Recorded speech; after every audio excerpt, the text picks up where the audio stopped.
Hello दोस्तों, मैं धीर आपका स्वागत करता हूं आपके अपने चैनल इट्स न्यू ऑफिशियल में। दोस्तों, आज हम बात करने वाले हैं 4 नवंबर 2021 के करंट अफेयर्स के बारे में। और यहाँ पर मैं काफ़ी इम्पोर्टेंट क्वेश्चंस का कलेक्शन रखा है मैंने। और यदि आपको मेरा ये क्वेश्चंस के कलेक्शन अच्छा लगे तो इस वीडियो को लाइक करना ना भूलें। तो चलिए स्टार्ट करते हैं। आज का हमारा पहला प्रश्न है, राज्य ऊर्जा दक्षता सूचकांक 2020 में कौन सा राज्य टॉप पर रहा है। Means which state is on top in the state energy efficiency index 2020। तो मतलब यहाँ पर राज्य ऊर्जा की दक्षता सूचकांक में मतलब कौन सा राज्य कितनी दक्षता रखता है या कैपेसिटी रखता है ऊर्जा की। तो यहाँ पर टॉप जो किया है वो हमारे किया है कर्नाटका ने। किसने टॉप किया है?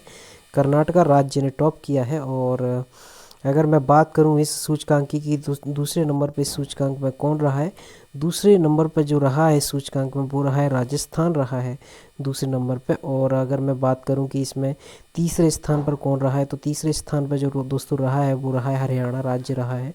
एंड अगर मैं थोड़ा सा डिस्कस करूं कि ये सूचकांक द फर्स्ट सच इंडेक्स, ये पहले प्रकार का एक ऐसा इंडेक्स है जो स्टेट एनर्जी इफिशिएंसी के ऊपर दिया जाता है। और इसको जो पहली बार जो इसको लॉन्च किया गया था वो किया गया था अगस्त 2018 में इसको लॉन्च किया गया था। और अगर मैं बात करूं कि ये रिलीज़ कौन करता है, स्टेट इफिशिएंसी इंडेक्स को रिलीज़ कौन करता है, तो रिलीज़ जो इसको करता है दोस्तों वो करता है ब्यूरो ऑफ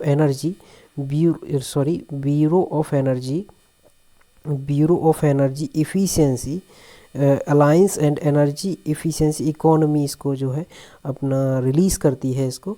और यहाँ जी हाँ, ये क्वेश्चन काफ़ी इम्पोर्टेंट है।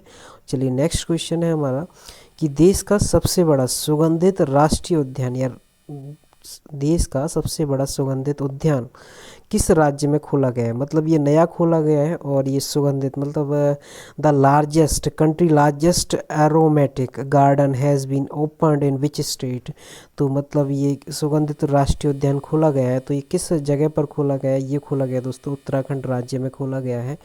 और अगर मैं बात करूं उत्तराखंड राज्य की राजधानी क्या है, उत्तराखंड राज्य की जो राजधानी है वो है अपनी देहरादून है इसकी राजधानी। विंटर राजधानी देहरादून है और समर राजधानी की अगर हम बात करें तो इसकी गैरसैंण है। और अगर उत्तराखंड के फाउंड की बात करें कि ये इसकी स्थापना कब हुई थी, तो इसकी स्थापना 9 नवंबर 2000 को हुई थी। और उत्तराखंड का के जो इस टाइम पे गवर्नर हैं वो है लेफ्टिनेंट जनरल गुरमीत सिंह हैं इसके। और उत्तराखंड के इस टाइम पे सीएम जो है वो है पुष्कर सिंह धामी जी। जी हाँ। और अगर मैं बात करूं दोस्तों 1 नवंबर 2000 की, तो इसमें मध्य प्रदेश और छत्तीसगढ़ का विघटन हुआ था और इस समय 2 नए राज्य बनकर सामने आए थे भारत में। नेक्स्ट हम बात करते हैं कि 67वें राष्ट्रीय फिल्म पुरस्कार में बेस्ट एक्टर का खिताब किसने जीता है। जी हाँ, तो ये क्वेश्चन आपके लिए बहुत ज़्यादा इम्पोर्टेंट इसलिए हो जाता है क्योंकि ये नेशनल फिल्म पुरस्कारों की बात चल रही है। और यहाँ पर अगर मैं डिस्कस करूँ कि ऑप्शन में कौन कौन दे रखा है, मनोज वाजपेयी दे रखा है और एक धनुष दे रखा है। एक्चुअल में इसका आंसर ये दोनों ही हैं कि मनोज वाजपेयी और धनुष जो है बेस्ट एक्टर के खिताब इन दोनों ने ही जीता है नेशनल फिल्म फेस्टिवल में। जी हाँ। और अगर मैं बात करूं कि बेस्ट जो है एक्ट्रेस का खिताब जो किसने जीता है, तो ये जीता है दोस्तों कंगना रनावत ने जीता है मणिकर्णिका और पंगा फिल्म के लिए। और मनोज वाजपेयी ने जो जीता है वो जीता है भोंसले मूवी के लिए। और धनुष ने जो जीता है वो जीता है असुरन पिक्चर के लिए। जी हाँ। नेक्स्ट क्वेश्चन हम बात करते हैं कि भारत में किस नाम से अपना पहला मानव युक्त महासागर मिशन लॉन्च किया है। सबसे पहले भारत ने किस नाम से अपना पहला मानव युक्त महासागर मिशन लॉन्च किया है। तो ये जो लॉन्च किया, by what name has India launch its first manned ocean mission जो है ये लॉन्च किया है। और दोस्तों ये क्वेश्चन आप सच में लगा लीजिएगा, काफ़ी इम्पोर्टेंट क्वेश्चन है। और अगर मैं इसकी बात करूं कि ये किस नाम से लॉन्च किया गया है, तो ये किया गया समुद्रयान के नाम से लॉन्च किया गया है। और अगर मैं थोड़ा सा डिस्कस करूं कि इसमें क्या खास है, तो इसमें दोस्तों ये समुद्र के अंदर रहने का जो रहता है कि महासागर मिशन समुद्र के अंदर रहने की व्यवस्था बनाई गई है इसमें, और इसमें आप 12 से 96 घंटे तक के समुद्र के अंदर रह सकेंगे वैज्ञानिक। जहाँ पर ये वैज्ञानिकों को समुद्र के अंदर क्यों रहना होता है, क्योंकि समुद्र में बहुत सारी वनस्पतियाँ, बहुत सारी ऐसी जीव होते हैं जिनके बारे में रिसर्च करनी होती है, तो उसके लिए ये भारत के द्वारा लॉन्च किया गया है महासागर मिशन। इसका नाम है समुद्रयान। जी हाँ। और अगर सार्थक की बात करूँ दोस्तों, ये सार्थक जो है हमारा क्या बोलते हैं, अभी भारत सरकार ने लॉन्च किया एक मिशन है, ये भी एक अभी हाल ही में लॉन्च किया गया एक मिशन है। जी हाँ।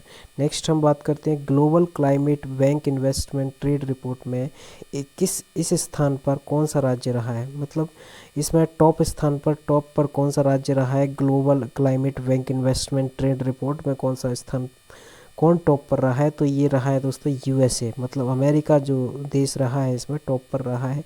और अगर मैं बात करूं भारत, इसमें कौन से स्थान पर रहा है, भारत इस रिपोर्ट में दोस्तों 9th नंबर पर रहा है इसमें। और अगर मैं बात करूं नेक्स्ट क्वेश्चन की, कि 74वीं सीनियर नेशनल एक्वाटिक चैम्पियनशिप किसने जीती है, 74वीं senior national aquatic championship, who has won the 74th senior national aquatic championship, तो ये जो जीती है वो किस राज्य ने जीती है, तो ये राज्य ने जीती है दोस्तों, ये कर्नाटका राज्य ने जीती है। ये काफ़ी इंपॉर्टेंट लगा लेना इसको, तो ये भी बहुत ज़्यादा इंपॉर्टेंट क्वेश्चन है, ये कर्नाटका राज्य ने जीती है। जी हाँ।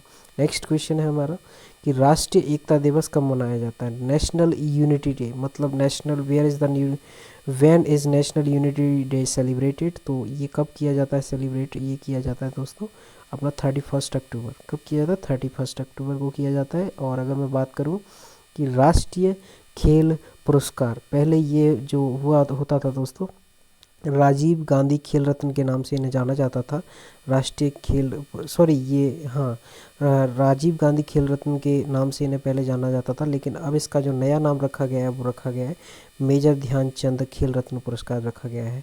तो इसके लिए खिलाड़ियों की घोषणा कर दी गई है कि किन किन खिलाड़ियों को ये मिलेगा। तो ये कितने खिलाड़ियों को मिलने की घोषणा करी गई है, ये करी गई दोस्तों, ये करी गई दोस्तों 11 खिलाड़ियों को मिलने की घोषणा करी गई है। ये मेजर ध्यानचंद खेल रत्न पुरस्कार जो है मिलता है। और अगर मैं बात करूं इसमें राशि कितनी प्राप्त होती है, इनको 25 लाख रुपए प्राप्त होती है इसमें राशि राजीव गांधी खेल रत्न में। जी हाँ। नेक्स्ट क्वेश्चन है हमारा, हाल ही में किसने इनोवेशन फॉर यू पुस्तक लॉन्च की है, मतलब recently who has launched the book innovation for you, तो ये जो बुक जो लॉन्च करी है, ये लॉन्च करी है अपनी नीति आयोग के द्वारा लॉन्च करी गई बुक है ये। और यहाँ पर नीति आयोग मतलब एक ये अपना गैर संवैधानिक आयोग है दोस्तों, इसका वर्णन संविधान में नहीं है। और अगर मैं बात करूं कि नरेंद्र मोदी अपन जानते ही हैं कि ये अपने भारत देश के प्रधानमंत्री हैं। और चलिए नेक्स्ट क्वेश्चन है हमारा, अभी हाल ही में आईसीसी ने T20 की रैंकिंग जारी करी है, इसमें टॉप पर कौन रहा है, तो आईसीसी की अभी हाल ही में जो टेस्ट रैंकिंग जारी की गई है, सॉरी T20 की रैंकिंग जो जारी की गई है, उसमें जो टॉप पर जो देश रहा है वो रहा है दोस्तों इंग्लैंड रहा है, टॉप पर जो देश रहा है। और इसमें जो सेकंड नंबर पे है वो है दोस्तों अपना इंडिया है सेकंड नंबर पर, थर्ड पे जो है वो पाकिस्तान है। जी हाँ। और इस टाइम पे भारत की स्थिति बहुत ज़्यादा ख़राब है T20 वर्ल्ड कप में, तो मुश्किल ही है वो क्वालिफाई कर पाए सेमीफाइनल तक। तो नेक्स्ट क्वेश्चन है दोस्तों हमारा, ये ख़त्म हो गए 10 क्वेश्चंस। अब हम बात करेंगे कल के रिवीजन्स के बारे में, कि कल जो क्वेश्चंस हमने रखे थे उनको रिवीजन कर लेते हैं। वो भी रिवीजन भी किसी न किसी रूप से कहीं ना कहीं बहुत ज़्यादा ज़रूरी होता है। तो रिवीजन में हम बात करेंगे कि फेसबुक कंपनी के मालिक मार्क जकरबर्ग ने अपनी कंपनी का नाम क्या रखा है, तो मार्क जकरबर्ग जी ने अपना कंपनी का नया नाम रखा है, तो ये रखा है मेटा। राष्ट्रीय जनजाति महोत्सव की मेज़बानी कौन सा शहर कर रहा है, ये कर रहा है दोस्तों छत्तीसगढ़। कौन सा शहर कर रहा है, ये छत्तीसगढ़ कर रहा है। और अगर मैं बात करूं कि अभी हाल ही में कौन से 2 शहरों की नई टीम आईपीएल में शामिल हुई हैं, तो ये कौन से 2 नए शहर हैं जिनकी टीम्स आईपीएल में जो इस बार है शामिल हुई हैं, तो ये हुई हैं लखनऊ और अहमदाबाद की। हाल ही में भारत ने अग्नि 5 मिसाइल का परीक्षण किया है, ये कौन सी जगह पर किया है, ये किया है दोस्तों उड़ीसा से किया गया है। और अभी हाल ही में जम्मू कश्मीर राज्य के एमडी और सीईओ किन्हें बनाया गया है, ये बनाया गया बलदेव प्रकाश सिंह जी को। और अगर मैं बात करूं कि हाल ही में भारतीय वैज्ञानिकों ने कार्बन डाइऑक्साइड को किस गैस में परिवर्तित करने के लिए प्रकाश की रासायनिक विधि विकसित करी है? तो ये करी है दोस्तों मीथेन गैस को परिवर्तित करने के लिए। किसको? मीथेन गैस को परिवर्तित करने के लिए। और नेक्स्ट क्वेश्चन की हम बात करें कि हाल ही में भारतीय नेवी ने किस तटरक्षक जहाज का शिलान्यास किया है? तो ये जो नेवी ने जो तटरक्षक जहाज का जो शिलान्यास किया है वो किया है सार्थक का। और वहाँ पर मैं उस क्वेश्चन में जो बात कर रहा था वो ये तटरक्षक जहाज की कर रहा था कि ये भारतीय नेवी ने सार्थक नाम से तटरक्षक जहाज जो है शिलान्यास किया है। और हाल ही में कौन सा राज्य अपनी वन्य जीव योजना 2021 जारी करने वाला भारत का पहला राज्य बन गया है? ये कौन सा बना है? ये बना है महाराष्ट्र राज्य बना है। किस कंपनी को इंडिया ग्रीन एनर्जी अवार्ड 2020 प्रदान किया गया है? ये किया गया है दोस्तों, ये किया गया है टीवीएस मोटर्स को। किसको किया गया है? टीवीएस मोटर्स को।